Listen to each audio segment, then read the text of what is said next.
Sitting catty corner to the Hotspot Hotel and Lounge lies a building that has gone by many names over the years. Officially dubbed the McCain House, it has served a multitude of purposes. First built around 1842, it served as a home for one Robert E. Brown. Then it changed ownership to Samuel and Adele McCain, where it derives its name. Next, it was sold to Katanning Borough School District, where it served as a schoolhouse. Finally, the residence was leased to the Armstrong County Historical Museum and Genealogical Society in 1971, before it was outright purchased by the Society in 1984. This is how this building, the McCain House, became the museum that we know today. So let's take a look at the museum and its surrounding grounds. One of the first things you notice when you approach is the 19th century style log cabin sitting on the museum lawn. This gives visitors a good idea of what living would have been like in Armstrong County for their ancestors. Continuing inside, you will see a variety of exhibits showcasing what life would have been like when the McCain House was home to its various residents. An extensive photo collection with a major focus on local photographers and their importance to the documentation of the community takes up a large section of the museum. And continuing upstairs, you see one of the best exhibits in the museum, the Native American Living exhibit. The collection of artifacts and historical recreations help visitors better understand what early Armstrong County would have been like, especially for the Lenape Native Americans interacting with colonists. Continuing upstairs, you see the museum's focus on local artists with one of the most interesting displays in the former McCain House, the Presidential Rock Collection. But, last but not least, the exhibit that truly shows the heart of the museum, the Civil War exhibit. A focus on the veterans of Armstrong County who served in America's bloodiest war grants you a deeper understanding of the Civil War period, and the collection of artifacts is true evidence of the painstaking care that's been put into the museum.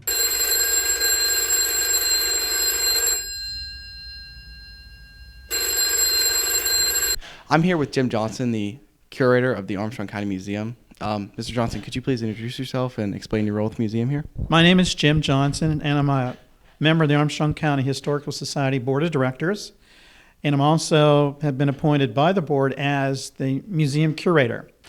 My overall goal is to manage the operation here of the museum. I work on displays. I organize our volunteer staff. I actually do a lot of things as the curator. I actually do some janitorial work. Actually, I wear many hats as the curator. As I said, I manage the operation of the facility here, but I have a team that works with me throughout the year in putting our displays together, archiving our donations, organizing our archival items. And as curator, you wear many hats, so it keeps me quite busy. How do you believe that the museum contributes to the community? Well, the museum is a place of education, a place of entertainment. Obviously, through our museum here, we are preservators of a lot of the Armstrong County history through our various exhibits here, which are quite diverse. Also, around our museum grounds, we hold several different events throughout the year, which also attracts people here. We have an artisan show in early May. We have a Civil War living history in the same month that attracts people of different interests and different age demographics. We have an antique engine show. We are, I believe, an integral part of our community as a role through educating our visitors here and also providing a place for people to come for our events and entertainment. Why do you find a museum dedicated to Armstrong County important? Well, handful of years ago, the county decided to designate the Armstrong County Historical Society as the county's historical society. And having a museum here, we are sort of designated as the county's museum by the county commissioners. So the museum here started back in 1971, so it has a long history. The Historical Society was initially incorporated in 1924. So over 100 years ago, some people of our community felt that because of our history here, they felt that there needed to be a historical society to showcase the county's history, which was a good thing. But unfortunately, the Historical Society had no permanent home, really, to display items like you see here in our museum.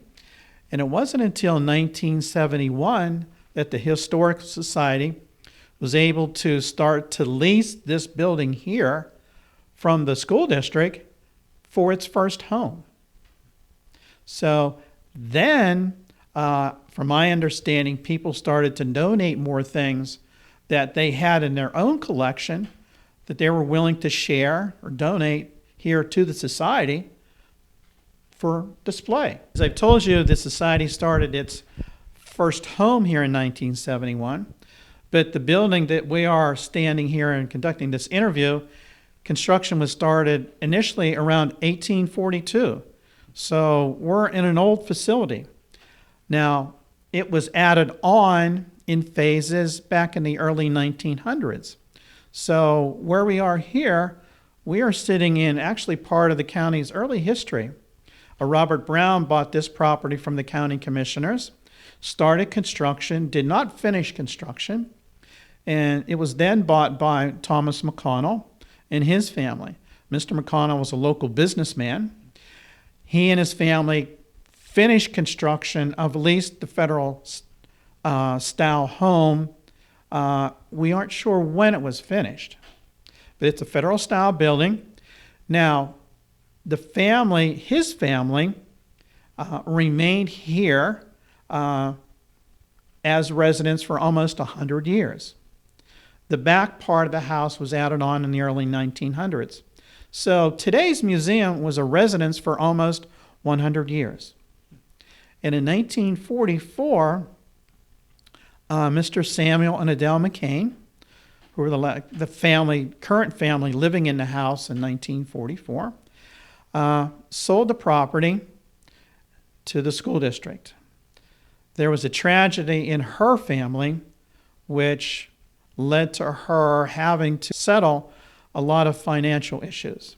So that's what led her and her husband to sell the house. And the school district, which was located, the hub of education, was located across the corner from us. Apparently, they must have needed the building here for purposes such as classrooms and office space. And that's what did happen here for from 1944 to 1971. This served as classrooms and also offices upstairs. A little side note, I went to kindergarten here in the building. Wow. Yes. Our current Civil War room, that was my kindergarten. That was my kindergarten classroom. So then, of course, 1971, the society took it over as its first home. So this is an old standing structure in town, and we hope to keep it going as our museum for many more years. Could you maybe tell us about your favorite piece or artifact in the museum, and then afterwards we could maybe go and take a look? I have a lot of favorite pieces here, and one of them is in our my former classroom, kindergarten. It's the Armstrong County in the Civil War room. I show some favoritism towards that because one of my great-great-grandfathers, who was a local resident of the area, recruited enough men to form a company in the 78th Regiment. That was one of two regiments that left our community to fight in the War of the Rebellion. I have several other items upstairs that are some of my favorites that are related to early Armstrong County history, going back to around its birth and even before it was a county. So I do like military history, but I also like to tell people about some firsts for our community, like the first visible typewriter was invented here in Katanning by James Denny Doherty. Also, some of the fine dinnerware that was made in potteries in Ford City and Katanning from years ago. So, and also I have a favorite landscape painting that's in our museum too. So those are some of my, but actually everything in here is sort of a favorite for me because I see so many things and That's a very good question. The exterior of the house is original. The interior of the house, there's been a lot of changes made over the years. As I stated, the house was a residence for 100 years. To my left, that front portion, that was the original house. Interior-wise, there have been so many changes over the years. The part that we are in now, which was probably the dining room, was added on in several different phases. A lot of changes went on when the school district bought the property. If we can show the viewers a panoramic of what the house looked like during its heyday. But when the school district bought the property, they got rid of a lot of things, especially on the outside. The wraparound porch, the portico, they had no need for that for the students, especially the kindergartners. The old stained glass windows were removed. The school district put in flooring and lighting for their needs. And what we have been doing the last 4 or 5 years is improve the lighting for our needs, for our displays and so forth. So I'll say the brick and some of the window frames and door frames, some of the mantles may have been original. But the house has been bastardized over the years, unfortunately. So the biggest changes really occurred when the school district took over and did their removal and so forth for their needs. So it's unfortunate that the stained glass windows are gone. So and the flooring, a lot of flooring has been changed again, lighting and wallpaper and so forth. So if you're that old, a lot of things happen. Since I've had some family descendants who fought in the Civil War, I want to really highlight 2 items here. For a small county museum, we're very blessed to have, to my right here, 2 presentation swords that were owned by Colonel William G. Sirwell, who commanded the 78th Pennsylvania Regiment, which organized here and left our community to fight in the Western Theater. This upper sword here is known as the Bully Sword, and this down here is known as, unofficially, the Ruby Sword. So, as you see, one is more elaborate and than the other. But it's obvious that the soldiers under his command worshipped his command to present him with 2 presentation swords. These were housed in a family housed these down in Florida. The Buell family were descendants of Colonel Sirwell. And our current president of the society made some negotiations with the family to enable these to be here on loan and on display in our museum here. Colonel Sirwell did command the 78th, and after the war, he came back to live here in Katanning, and he's buried up in the St. Mary's Cemetery. But he also had a jewelry shop in town. Another one of my favorite items here in the museum is located also in our Civil War room. This is the diary that Levi Schreckengoss had with him while he was held captive at Andersonville Prison in Georgia. Levi was a resident of Armstrong County, specifically up in Putneyville. He enlisted in the Civil War as part of the 103rd Regiment, which was one of 2 regiments that left our Katanning area from Camp Orr. Unfortunately, he was one of over 2,000 Union soldiers that were captured by the Confederates around April of 1864. And he was one of the many that, unfortunately, was held captive in Andersonville, which was probably the deadliest prison camp that the Confederates had, but he survived. And we are very fortunate to have this diary, an image of him. It was donated to the museum by Denny Schreckengoss, who was a descendant of Levi. After the war, he moved back to Putneyville and had a good career and lived into his 90s.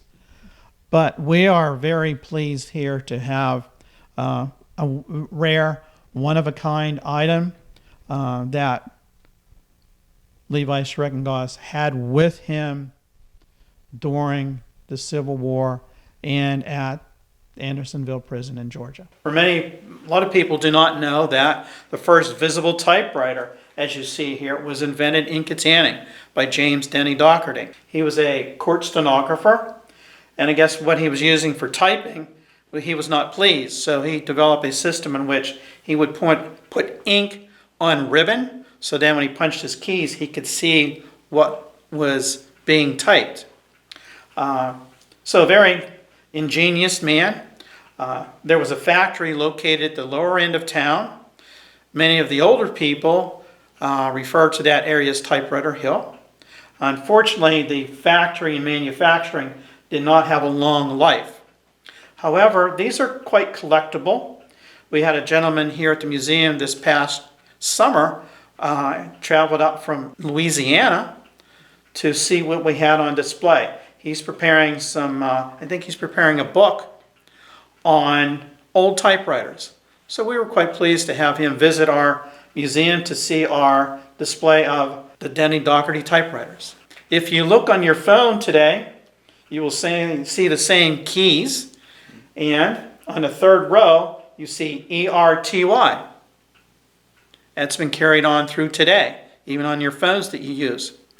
Doherty's last name has ERTY as the last four letters. We are located here in the parlor of the Armstrong County Historical Museum. I want to feature one of our finest and prized possessions. Is a painting of the Borough of Kittanning. It's signed by George Hetzel, dated 1878. George Hetzel was a foreign-born painter, moved to the United States, and became one of the most famous painters, artisans of southwestern Pennsylvania. This painting was stored up in the attic of the museum for a long time, finally found and brought down and taken to Westmoreland County for preservation. So it's been on display here, I think, since the mid-1980s. We understand that George Hetzel was brought to Kittanning. The painting was commissioned by a gentleman from Harrisburg, a wealthy man, Andrew Jackson Dahl, who married a local girl, Judith Reynolds. Reynolds was a very prominent name in early Armstrong County history. So we feel that Mr. Dahl, with money to spend, commissioned George Hetzel to come up to what is a position of near where the current Judge Graff Bridge is, and paint the landscape of Armstrong County's county seat, Kittanning, and also the western side of the river. Obviously, you see, in 1878, there was not the Borough of Applewall. And also the thing that you notice in this painting, the river. The river was quite low then. No lock and dam system. So we're very proud to have a George Hetzel painting here. His paintings are quite collectible, especially in our area here. We do not know how the painting came from the Dahl family to our museum, but we're very proud that it's here.